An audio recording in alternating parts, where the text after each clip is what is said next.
Hey guys, so today I'm going to give you all a mini lesson on Vincent Van Gogh. He is my favorite artist, and studying his paintings really pushed my love of painting. So today I'm wearing my Starry Night Batman shirt. It is a parody painting, so basically a parody painting means that it looks like a famous painting, but you kind of make it your own in your own way. So this is my Batman shirt. So Vincent van Gogh was born in March of 1853 in the Netherlands, and he died in July of 1890 in France. He did a lot of his painting in Auvers-sur-Oise. Not the best at French, but that is AUVER-SUR-OISE.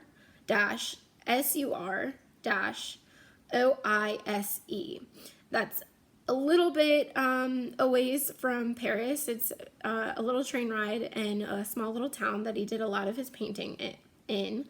Vincent van Gogh is known for his prominent paint strokes. So what that means is the paint strokes that he uses really stands out. It's not blended. It looks kind of rough. So it looks, and if you were able to touch his paintings, you would be able to feel the texture, because he put so much paint on his canvases, and he layered it on so much that it looks really rough, and the paint strokes really stand out. He's also known for his use of vibrant colors, and when we look at some of his paintings, I'll show you what that means. So he is a post-impressionist artist. So impressionism is based on the real world. So you're looking at something in the real world and you're painting it, but it is an impression of that real world experience. So meaning, like, when we did our pointillism paintings, we weren't actually painting the Eiffel Tower. We were making an impression of the Eiffel Tower. So like I said, it's based on the real world. Sometimes the paint strokes and the way that the Impressionists painted is a little bit blurry. And another example of an Impressionist artist is Monet. So Monet is a true Impressionist artist. Van Gogh is post-impressionism, and that is different than when we studied expressionism. That was when we did our screen painting. So expressionism is more focused on odd angles, emotion, and it's a little warpy. Remember how when we did our screen paintings, our little guy was wiggly? People aren't really wiggly in real life, but that was the expression that that artist wanted to give us. So again, Vincent van Gogh, post-impressionism. So he kind of is in the middle between impressionism and expressionism. So he used vibrant colors. He didn't mix. If he wanted to make orange, he didn't put a splash of orange. He would put yellow and red next to each other. And we'll look, when I show you a few of his paintings, we'll look more into that. So first we are going to look at Starry Night. Starry Night was painted in 1889. So we're going to try and look at it through the phone screen. And you can see here what I meant by that paint stroke really standing out. And especially right about here, he kind of uses a reddish orangey color here in the sky. But when you step back a little, it looks like it kind of flows into the sky. So he used a lot of movement in his paintings, and that's because that paint stroke is so clear to us. We can see exactly where he laid that paint, instead of it being blurred or a crisp line. We can see how it kind of, all the strokes really kind of blend together to make his paintings. So this one's Starry Night in 1889, and this is a landscape painting. So you can see how he did a lot of landscape paintings, which is basically just a painting of land. The second painting we're going to look at is also painted in 1889, and this is his self-portrait. So this is Van Gogh self-portrait.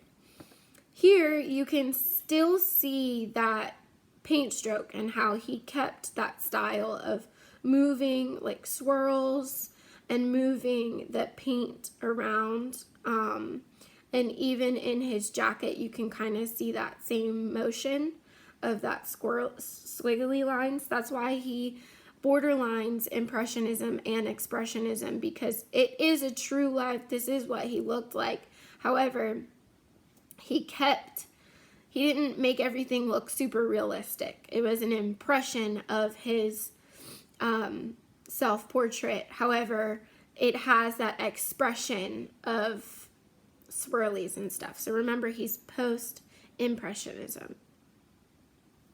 And to compare the two, so we're going to look at his self-portrait one more time. You can see it's a little monotone, meaning he only uses really light blues in this one. But in Starry Night, let's go back to that one.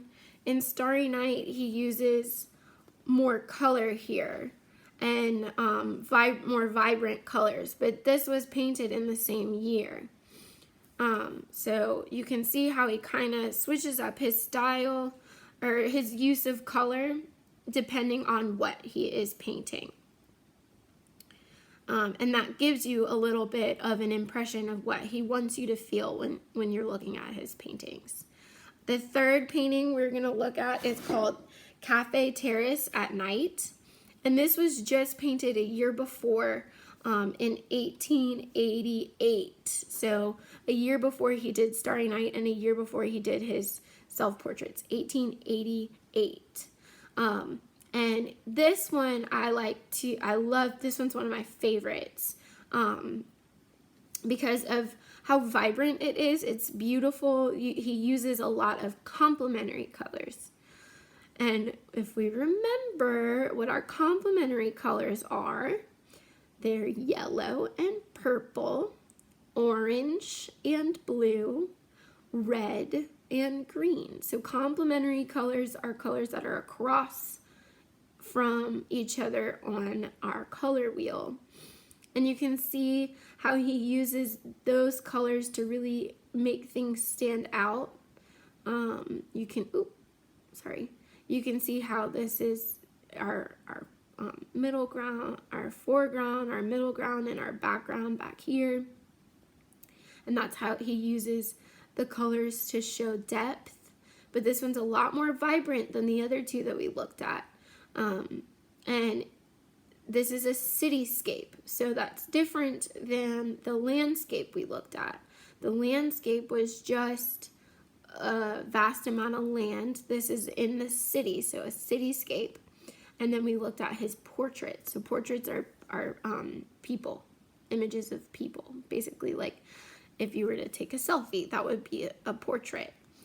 And then the last painting we're going to look at is also from 1888. And this is called Starry Night over the Rhone. And the reason why I'm showing you this is I want you to look at the difference between this one and the famous Starry Night painting. So you can see how this one is a lot different than that other Starry Night painting we looked at.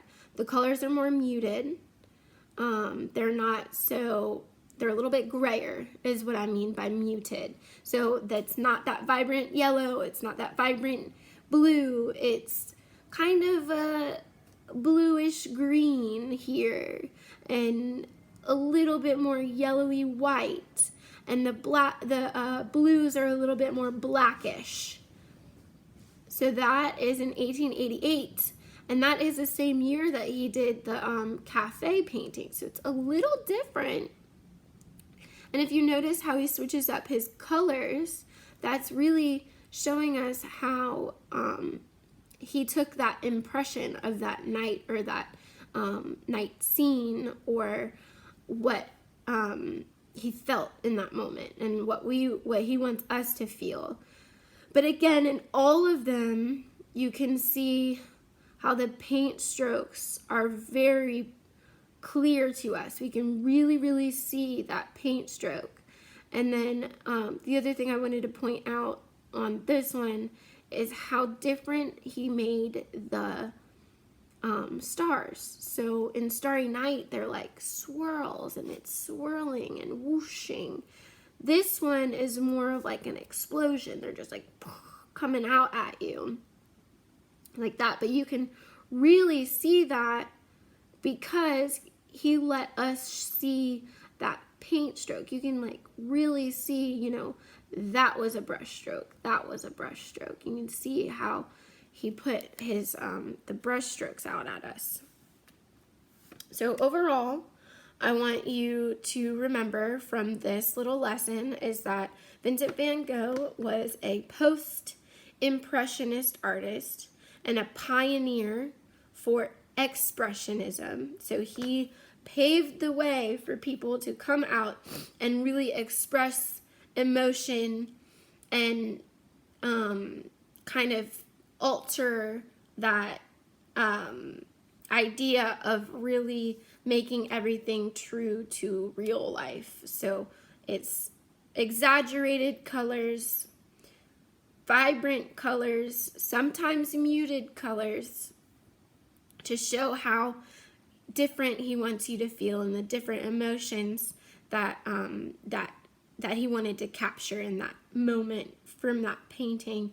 How his paint strokes are not blended and they're rough. Remember your complementary colors.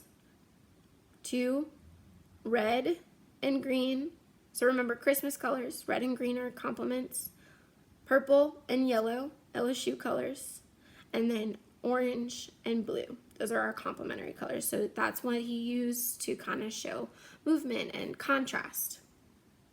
And then last but not least, just study look at some more of his paintings. Maybe look up Vincent Van Gogh paintings and see how things are a little bit different from his time periods, even within that same year. Towards the end of his life, he did most of his paintings, so a lot of his paintings are from the late 1880s and in the early 1890s, because you know he did die in 1890. So just remember post-impressionism, and if you would like, maybe try and make your own little parody Starry Night shirt or Starry Night painting. So with that being said, y'all go get creative and study some art. Love y'all. Bye.